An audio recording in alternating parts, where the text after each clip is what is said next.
እንኳን ለጌታችን ለመድኃኒታችን ለኢየሱስ ክርስቶስ የልደት በዓል በሰላም አደረሳችሁ ለማለት እንወዳለን። አድማጮቻችን በዓሉ እንግዲህ የሰላምና የፍቅር እንዲሆንላችሁ እንመኛለን።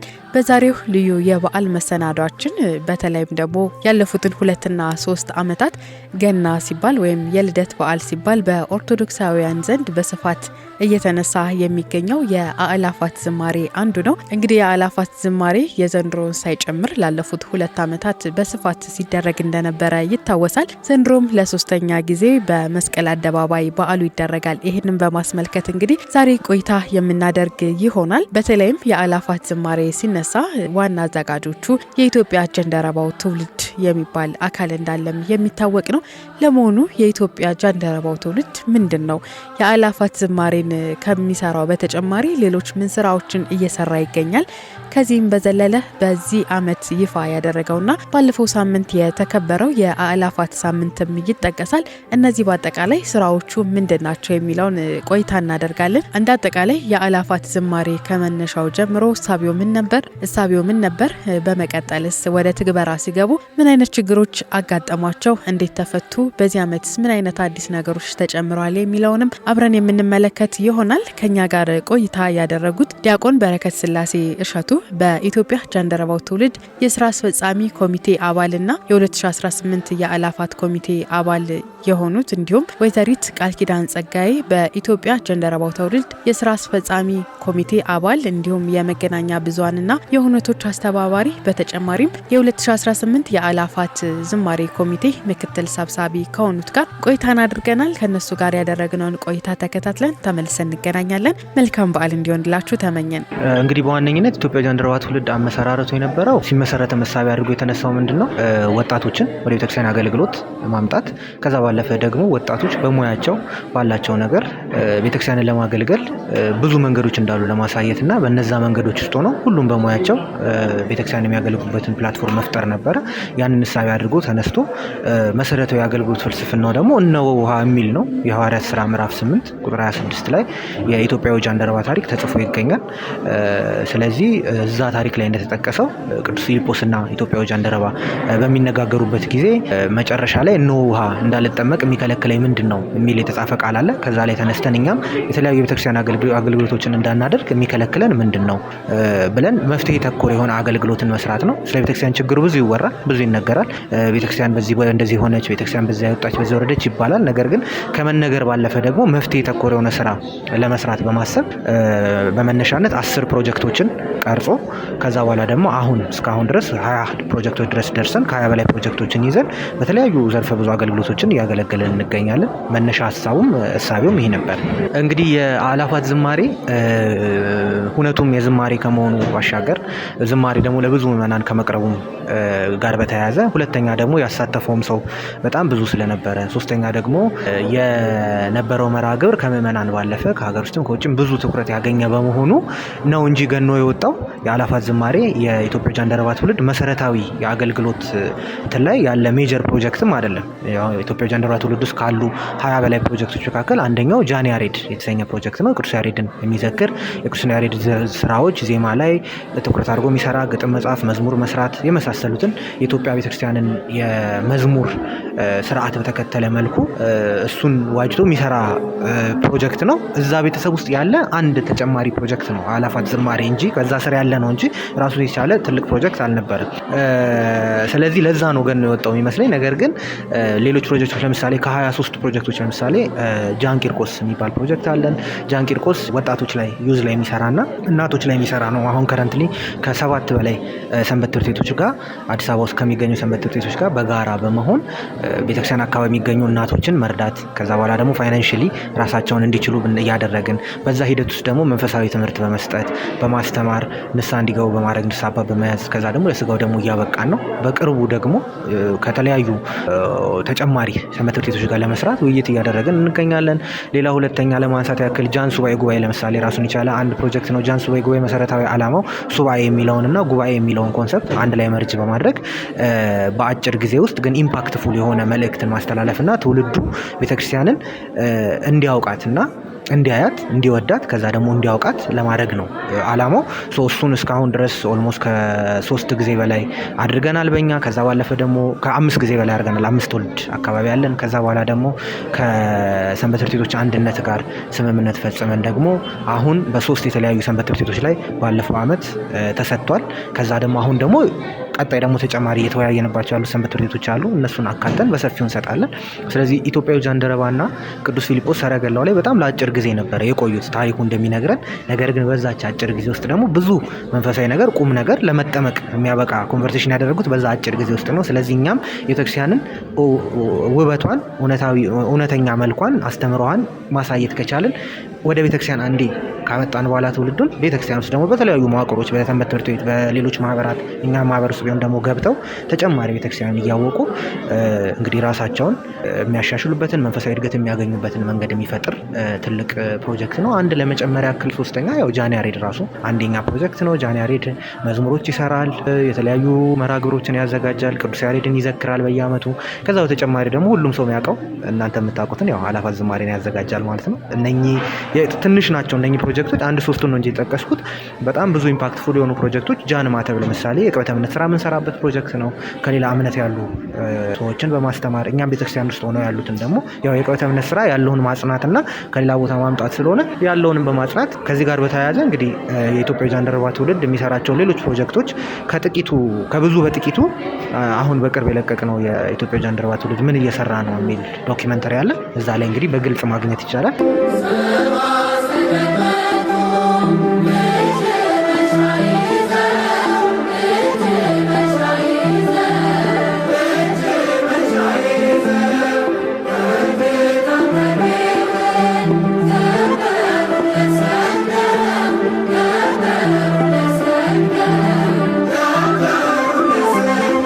አእላፋት ዝማሬ እንግዲህ እሳቤውን ለማድረግ ዓላማውን መረዳት ያስፈልጋል። እንደሚታወቀው ኢትዮጵያ ጃንደረባ ትውልድ ውስጥ ያለን አብዛኞቹ አገልጋዮች ወጣቶች ነን። ከዛ ባለፈ ደግሞ ዓላማ አድርገን ስንነሳ ማህበሩም ወጣቶች ተኮር የሆነ አገልግሎት እንዲያገለግል ነው ያስበን የተነሳ ነው። ይህ ማለት እንግዲህ ቤተክርስቲያን ካሏት ሪሶርሶች መካከል ወጣቶች አሉ። ወጣቶችም ከነሱ ሪሶርሶች መካከል አንድ መወሰድ ይችላሉ። ስለዚህ በዓላት ላይ የሚታየውን የተለያየ የዓለማዊ ሁነቶች ስታይ ኢት ሜክስ ዩ ኩዌስችን። አሁን ኦርቶዶክስ አብዛኛው በተለያዩ ቦታዎች ብታይ በተለያዩ የመዝናኛ ስፍራዎች ሊሆን ይችላል፣ ኮንሰርት የሚካሄድባቸው ቦታዎች ሊሆን ይችላል፣ መጠጥ ቤቶች ሊሆን ይችላል እና እንደ ካልቸር ክሪስመስ ኢቭ ተብሎ የሚዘጋጁ ብዙ መርሃ ግብሮች አሉ። ብዙ አርቲስቶች፣ ዘፋኞች፣ ምኖች ያው ስራዎቻቸውን ያቀርባሉ፣ በዛም ገንዘብ ያገኛሉ። ብዙ ተቋማትም በዚህ ገንዘብ እንደሚሰሩ ይታወቃል። ነገር ግን በብዛት እነዛ መርሃ ግብሮች ላይ የሚገኙት አብዛኞቹ የኛው ልጆች የኦርቶዶክስ ተዋሕዶ ወጣቶች ናቸው በተለይ ደግሞ። ስለዚህ ያንን ከዛ ቁጭት የተነሳና እነኝን ወጣቶች እኛን የሚያምር ነገር የሚስብ ነገር መንፈሳዊ በሆነ መልኩ ደግሞ ብናሳያቸው ከዛ ወደዚህ ማምጣት እንዳልኩሽ ሰው ወደ ቤተክርስቲያን መጠሪያው አይታወቅም። ሰው ምን እንደሚያስወስነው ለአንድ ሰው ተርኒንግ ፖይንቱ ምን እንደሆነ አይታወቅም። ስለዚህ እኛ ቢሆንልን ብለን እግዚአብሔር ቢፈቅድልን እግዚአብሔር ቢረዳን ብለን አንድ አእላፋት ዝማሬ ላይ ቢመጣ አንድ ሰው አእላፋት ዝማሬ ተሳትፎ መዝሙሮቹን ሲዘምር መዝሙሮቹን ሲያይ ከዛ በኋላ ደግሞ የእውነቱን ውበት መልካምነቱን ሲመለከት እነኚህ በሙላ እንግዲህ ወደ ሌላው ደግሞ የቤተክርስቲያን ትምህርትና ወደ ሌላው ደግሞ ኢምፖርታንት ወደሆነ ወደ ጥምቀቱ ወደ ንስሐ መግባቱ የሚያደርስ እንደሆነ ስለምናምን እንግዲህ ከዛ ቁጭት የተነሳና በዛ ሂደት ውስጥ ነው የአእላፋት ዝማሬ ለማዘጋጀት ያሰበው። ስለዚህ በሌላ ፕሮግራሞች የሚባክነውን ኦርቶዶክስ ወጣት የሌላውም ሃይማኖት ወጣት ቢሆን በሌላ ሁነት ውስጥ የሚባክነውን ይህንን እንደ ሪፕሌስመንትና ከሪፕሌስመንትን ባለፈ ደግሞ ወደ እውነተኛ የክርስቶስ ቤተክርስቲያን የሚመጡበትን መንገድ እንደ መንገድ ጠራጊ ሆኖ ለመምጣት በማሰብ ነው ያው የአእላፋት ዝማሬ ሀሳብ የመጣው። እንግዲህ እኛ እንደ አንድ መንፈሳዊ ማህበር ሀሳቡን አሰብን። ከዛ በኋላ የምታስታውሽ ከሆነ በጉዳዩ ዙሪያ አጭር ቪዲዮ ፖስት አድርገን ነበረ። ይህን ነው የምናደርገው፣ ለምንድን ነው የሚዘጋጀው የሚለውንም አላማ ያካተተና አቅደን የነበረው ቤዚክሊ መጀመሪያም ስነሳ ሀሳባችን ልደቱን በባለ ልደቱ ቦታ በቃ መንፈሳዊ ነገር በሚደረግበት የእግዚአብሔር ስም በሚጠራበት የእናቱ የቅድስተ ማርያም የእናታችን የእመቤታችን ድንግል ማርያም ስም በሚጠራበት ከነ እናቱ ባለ ልደቱን እናገኘው ነው በቃ ሀሳቡ። ስለዚህ ያንን ነው አቅደን የተነሳ ነው እንጂ እኛ ስፔሲፊክሊ ይህን ያህል ሚዲያ አቴንሽን ያገኛል በዛ መጠን ደግሞ ሀሳብ አለን። ኦፍኮርስ ግን ለዛ አቅደን አይደለም የሰራ ነው። አቅዱ ሌላ ነው። ግን ቤተክርስቲያን ናት ኢጃት በሰራው ስራ አላፋት ዝማሬ ደምቆ ቢታይ አላፋት ዝማሬ መዝሙሮች በሰው ዘንድ ቢታዩ ወደ ሌላው ክፍለ ዓለም ቢደርስ ቤተክርስቲያን ናት ደምቃ የምትታየው ኢጃትም አይደለም ኢኖሎነስቲ። ስለዚህ ያንን እንደ ዓላማ ባንይዘውም ሀሳባችን ግን በበጎ ሀሳብ ግን እናስበው ነበረ። ስለዚህ የተለየ ዓላማ አልነበረውም። በቃ ይህንን ብቻ በጥሩ ሁኔታ ለማከናወን መርሃ ግብሩን በምናስበው መልኩ መርሃ ግብሩ እንዲሄድልን ከማሰብ ባለፈ የተለየ እቅድ አልነበረም። ሁለተኛ ተግዳሮቶች ላልሽው እንግዲህ ማንኛውንም መንፈሳዊ አገልግሎት ስታገለጊ እንግዲህ ለእግዚአብሔር ነው የምንሰራው ብለን ስለምናምን ሰይጣን ደግሞ የሚባል ሌላ ኔጌቲቭ ኃይል ስላለ የተለያዩ ተግዳሮቶች ገጥመውናል። እንዲህ ነው እንዲያ ነው የማይባሉ ነገር ግን በእግዚአብሔር ፈቃድ በእግዚአብሔር መልካምነትና እንግዲህ በእግዚአብሔር ቸርነት በቅዱሳኑ አማላጅነት በቅዱሳኑ ተራዳይነት በጣም አለምንም ችግር በሚባል ደረጃ ነው የመጀመሪያውን አላፋት ዝማሬ የተለየ ተግዳሮት አልነበረንም። አቀባበሉ እንግዲህ እናንተን ልጠይቃችሁ እኛ አዘጋጆች ስለሆንን የሚፈጠረው ነገር እንግዲህ በብዙ ሁኔታ ውስጥ ላይ ብዙ ሩጫ አለ፣ ብዙ ድካም አለ። ሁሌም አላፋት ዝማሬን የምናየው የመጀመሪያውንም ሁለተኛውንም ከኢቨንቱ በኋላ ነው እኛ በተለይ አዘጋጆቹ እንዴት ነበር የሚለውን ነገር ግን ኢንተርምስ ኦፍ ሪሴፕሽን ኢንተርምስ ኦፍ ደግሞ ኦዲየንሱ ደግሞ ሌላውም ሰው ደግሞ በእኛም ሀገር በውጭም ሀገር ያለውን አመለካከት ደግሞ እንግዲህ እናንተም እንዳያችሁት ነው በጣም ጥሩ ነው ብለን እናምናለን። ለኢትዮጵያ ኦርቶዶክስ ተዋሕዶ ቤተክርስቲያን እንደውም እንደ አጠቃላይ ለኦርቶዶክስ ክርስቲያኒቲም ጥሩ ኢሜጅ የፈጠረ ነው። በጣም ብዙ ኢምፓክት እንደነበረው እናምናለን። እኛም ፐርሰናሊ አፕሮች ያደረጉን ሰዎች አሉ። አላፋት ዝማሬ ላይ መጥተው ከሌላ ቤተ እምነት ወደኛ እምነት የመጡ ሰዎች አሉ። ስለ ቤተክርስቲያኗ ብዙ ጥያቄ የነበራቸው ሰዎች በዛ ሁነት ላይ መጥተው ዲስከሽን ፈጥረዋል።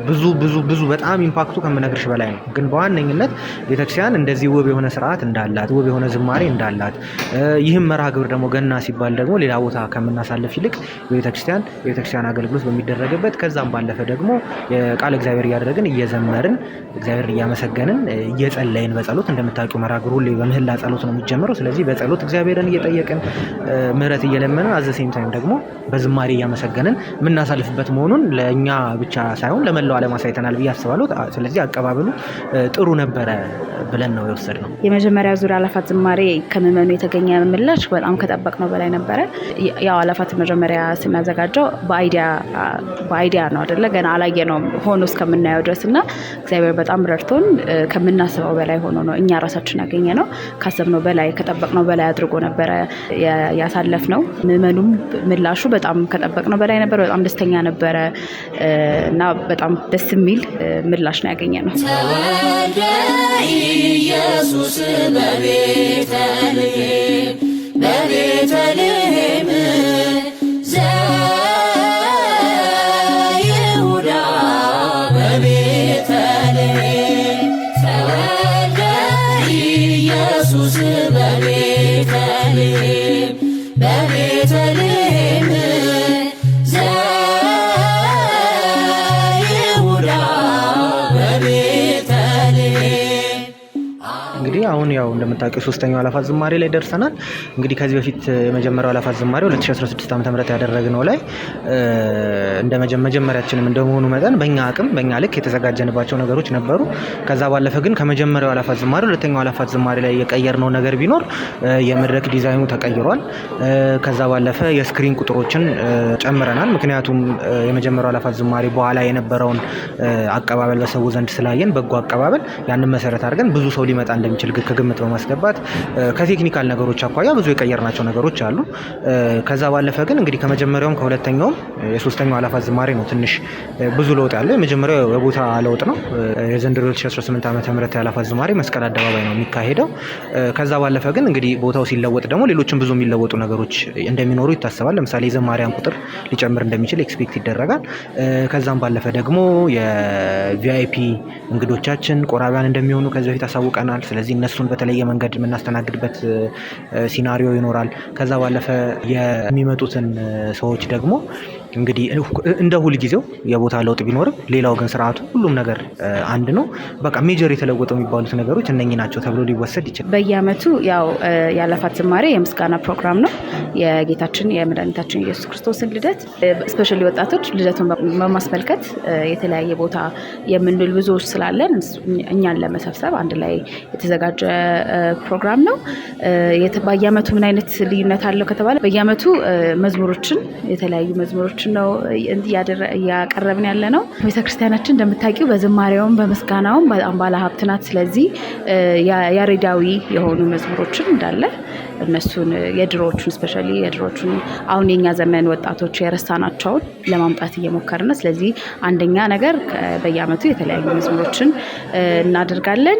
ሁለተኛ በአሁኑ እንግዲህ እንደሰማችሁት የቦታ ለውጥ ይኖራል። የቦታ ለውጥ ደግሞ ያለው የመጀመሪያው ዓመት ላይ እንደተነገረው በመግለጫው እስከ 50 ሺህ የሚሆን ምዕመን ነበር። በሁለተኛው ዓመት ደግሞ ከዛ በጣም በዝቶ ከቦሌ መድኃኔዓለም ቅጥር ግቢ ውጭ የነበረው ሰው ራሱ ከቦሌ መድኃኔዓለም ውስጥ ካለው ጋር ኦልሞስት የሚወዳደር ሆኖ ነበር እና ለነዛ ሁላ ምዕመናን ፊት ለፊትም እያዩ የሚዘምሩበት የሚያመሰግኑበት ድምፁን በደንብ የሚሰማበት ማቅረብ አለብን በሚል በዛ ምክንያት ቦታ ለውጥ አድርገናል። የአእላፋት ዋና ዓላማው መላእክትና እረኞች አንድ ላይ ዘመሩ እንደሚባለው እኛ ከአንድ ቦታ ወይ ደግሞ የሚዘምሩትን ዘማሪያኖች ብቻ እንዲዘምሩ ሳይሆን ምዕመኑም አብሮ እየመዘመረ እንዲያመሰግን ስለሆነ የሚታየው በደንብ የሚከታተልበትና ሳውንድ ሲስተም ደግሞ በደንብ የሚሰማበትን ማቅረብ የኛ ዋና ታርጌታችን ነው። ስለዚህ እሱን በማድረግ እሱን በማሰብ መስቀል አደባባይ አድርገናል። በአሁኑ አእላፋት ሳምንት ሲነሳ እንግዲህ ቤዚካሊ መሰረታዊ ዓላማዎች ብዙ አሉት። ከነዛ መካከል የተወሰኑ ለመጥቀስ አንደኛው ኢትዮጵያ ጃንደረባ ትውልድ አሁን እንደተነጋገር ነው ከአእላፋት ዝማሬ ባሻገር ብዙ ከአእላፋት ዝማሬም በላይ ለቤተክርስቲያን ብዙ ጥቅም ማስገኘት የሚችሉ ፕሮጀክቶችን ቀርጾ እየተንቀሳቀሰ ያለ ነው። ስለዚህ እነዛ ፕሮጀክቶች የሚሰሩትን ስራ እስካሁን ምን እንዳይሰሩና አገልግሎቶቹ ደግሞ ምን እየሰራ እንደሆነ ይጃት አክቹዋሊ ታንጀብል የሆነ መረጃ ለመስጠት የተዘጋጀ ሳምንት ነው። አእላፋት ሳምንት ዓላማው እሱ አንድ ነው። ሁለተኛ ደግሞ እንግዲህ ቤተክርስቲያን ብዙ ስቴክሆልደሮች አሏት። ማህበራት አሉ፣ ሰንበት ትምህርት ቤት አለ፣ ከዛ በኋላ ደግሞ የተለያዩ ጉባኤ ቤቶች አሉ።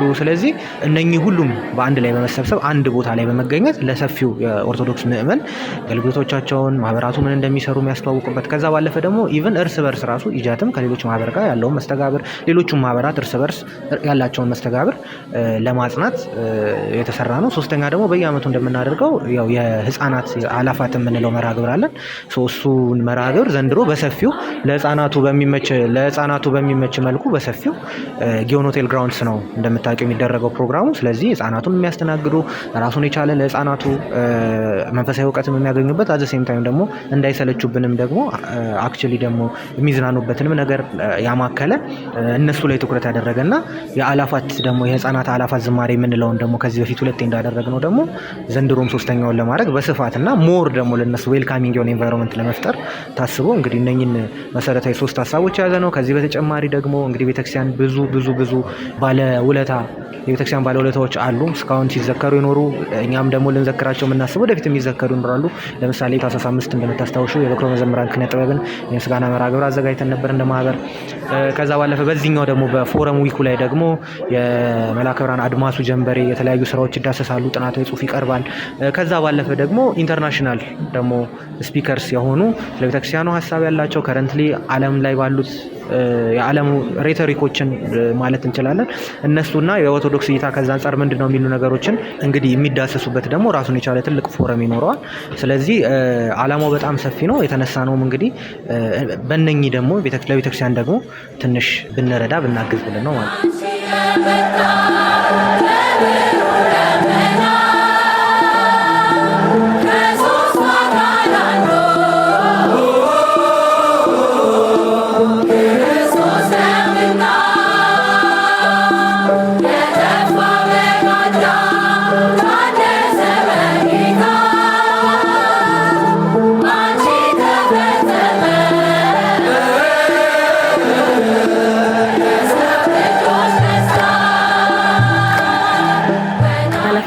እሳቤው 3 ዋና ወይ ደግሞ ሜን ጎሎችን ይዞ ነው የተነሳው። የመጀመሪያው ቤተክርስቲያናችን የተለያዩ ማህበራት አሏት። ስለዚህ እነዛ ማህበራት ጥምረትን ወይ ህብረትን አንድ ላይ ብንሰራ ምን ማምጣት እንችላለን የሚለውን ከዛ በመነሳት ማህበራትን አካቶ የእነሱ ማህበራት አገልግሎታቸውን እንዲያሳዩ፣ አገልግሎታቸውን ለህዝቡ እንዲያቀርቡ፣ የተለያዩ የሚሰሯቸውን ስራዎች ደግሞ ህዝቡን በዛው እንዲደግፋቸው የሚያደርጉበት የመጀመሪያው ክፍል ሲሆን በዛ ውስጥ ኢጃት የሚሰራቸው ወደ 18 ፕሮጀክቶች በተለያዩ ክሬቲቭ በሆኑ እና ሰው ራሱ ኤክስፒሪየንስ በሚያደርገው መንገድ ለእይታ እናቀርባለን። ሶስቱ የመጀመሪያው የአውደ ርዕይ ወይ ደግሞ የኤግዚቢሽን ሴክሽን ይኖራል። ሁለተኛው የጃን ፎረም የተባለው ነው። ጃን ፎረም የቤተክርስቲያናችን ትላልቅ አባቶች፣ ሊቃውንት እና ስኮላርስ እና ኢንተሌክትስ የምንላቸውን እነሱ መጥተው ጽሁፋቸውን ያቀርባሉ። የተለያየ ቶፒክ ላይ ፓናል ዲስከሽን ያደርጋሉ። ስለዚህ እኛ ደግሞ ያው ወጣቶች ነን አይደለ? ስለዚህ እንደ ወጣት አሁን ላይ ያሉ ኢሹዎች፣ ፕሬሲንግ ኢሹዎች ብለን የምናስባቸውንም ከቤተክርስቲያን አንጻር እንዴት ነው እይታው የሚለው። ሌላ ጃን ፎረም ላይ ደግሞ የምናካሄደው የዲያቆን ምህረትን መጽሐፍ ምረቃ በኢጃት አሳታሚነት እዛ ላይ ፕሮግራም ይኖረናል። ስለዚህ የጃን ፎረም ሁለተኛ ሴክሽን ነው። ሶስተኛውና የመጨረሻው ደግሞ የህፃናት ገና ነው። የህፃናት ገና የኢትዮጵያ ጃንደረባው ትውልድ ለ4ኛ ዓመት ነው የሚያደርገው በአሁኑ ዓመት። ከዚህ በፊት በቦሌ መድኃኔዓለም የህፃናት ገና ህፃናት እነሱ አንደርስታንድ በሚያደርጉት ለእድሜያቸው በሚመጥን ሁኔታ የቤተክርስቲያንን ባህሏን የቤተክርስቲያንን ውበቷን እያዩ በዚህ ጋር ደግሞ እየተጫወቱ ጊዜያቸውን እንዲያሳልፉ የምናደርግበት ፕሮግራም ነው። እንደነገርኩት ከዚህ በፊት ለ3 ተከታታይ ዓመታት አድርገነው ነበረ። በአሁኑ ከዚህ በፊት የምናደርገው ቅዳሜና እሁድ ላይ ነበረ፣ 2 ቀን ነበረ እና አንዳንዴ ህጻናት በደንብ የሚጫወቱበት ጊዜ ስለሚያስፈልጋቸው በአሁኑ ለ1 ሳምንት 7 ቀን የሚቆይ ፕሮግራም ያደረግንላቸው። ስለዚህ ቤተክርስቲያንን እያወቁ እየተጫወቱ እነሱ አንደርስታንድ በሚያደርጉበት ቤተክርስቲያንን እንዲያዩት የተዘጋጀ ፕሮግራም ነው። እንደ ኢጃት እንግዲህ የኢጃት እንደነገርኩሽ በጣም ፕሮጀክቶቹ ብዙ ናቸው። በአላፋት ዝማሬ ልክ ገነው መውጣት የሚችሉ በጣም ብዙ ፕሮጀክቶች አሉት። ስለዚህ እያንዳንዱን ፕሮጀክት ቅርጽ እያስያዝን መስመር እያስያዝን እንግዲህ ወደፊት ደግሞ አላፋት ዝማሬ እንደሚባለው ሌሎች ብዙ ደግሞ የምትሰሟቸው የምታውቋቸው መርሃ ግብሮች ይኖራሉ። በተቻለን አቅም የቤተክርስቲያን አገልግሎትን በጎደለበት እየገባን እየታዘዝን አድርጉ የምንባለውን እያደረግን እንግዲህ የቤተክርስቲያንን አገልግሎት ለሌላው ዓለም ማሳየት እና ወጣቱን ወደ ቤተክርስቲያን ማምጣት፣ ወደ እውነተኛው ወደ ቀጥተኛው ቤተክርስቲያን ማምጣት፣ ወጣቱን ለንስሐ ሕይወት ማብቃት፣ ለስጋው ደግሞ ማብቃት እና ሁላችንም ስንፈጠር የተፈጠርንበትን ዓላማ እንግዲህ ለቅድስና ማብቃት ነው። ይሄ ነው ትልቁ ግሬተር ፒክቸሩ ይሄ ነው። እንደ ስራ ግን ብዙ ፕሮጀክቶች አሉ ገና ገናው ያልወጡ፣ በራሳቸው ሰዓት ደግሞ ራሳቸው ችለው ገናው የሚወጡ የምታውቋቸው ይኖራሉ። የኢትዮጵያ ጃንደረባው ትውልድ ዩቲዩብ ቻናል ላይ የተለቀቀ አንድ ዶክመንተሪ ያለ እዛ ላይ በስፋት የምንሰራቸውን ስራዎች ገልጸናል። የኢትዮጵያ ጃንደረባው ትውልድ ወደ 18 ፕሮጀክቶች በዋነኝነት ሲኖረው ወደ 5 የሚሆኑ ሰፖርቲቭ ቲሞች አሉት። ስለዚህ እነዚህ 18 ፕሮጀክቶች በመጀመሪያ ፕሮፖዛላቸውን ቀርጸው ሎንግ ተርም ሾርት ተርም የሚባለውን ፕላናቸውን አውጥተው ነው። ሾርት ተርም ፕላናቸውን በዚህ 3 ዓመት ውስጥ ለማከናወን እየሞከሩ ነው። ግን ሎንግ ተርም የሚባል የእያንዳንዱ ቲም ወይም የእያንዳንዱ ፕሮጀክት ፕላን አለ። ስለዚህ ከየሁሉም ቲም የተለያየ ፕላን ያለው አሁን ለምሳሌ ህጻናት ላይ የሚሰራ ቲም አለ ወይ ፕሮጀክት አለ። ሐኪሞች ላይ የሐኪሞች ስብስብ ያለበት ጃን ሉቃስ የተሰኘ አለ።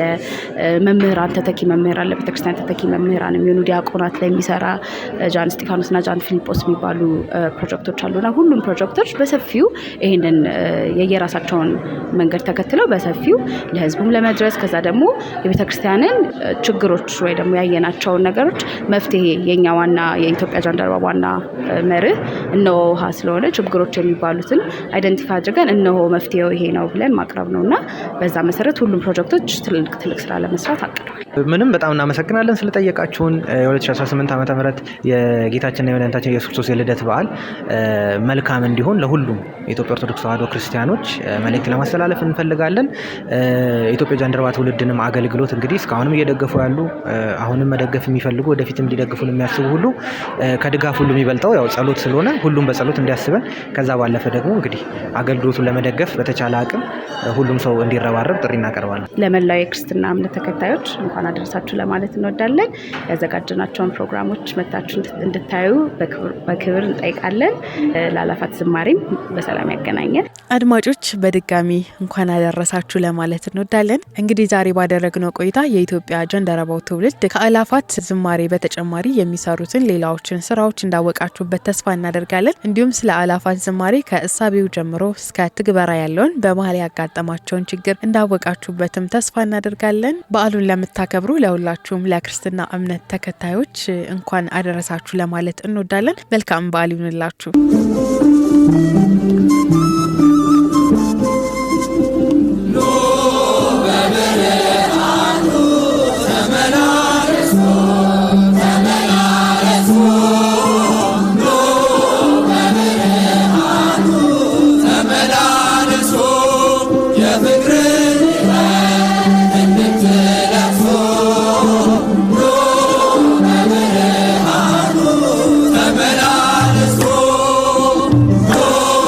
Come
ብርሃን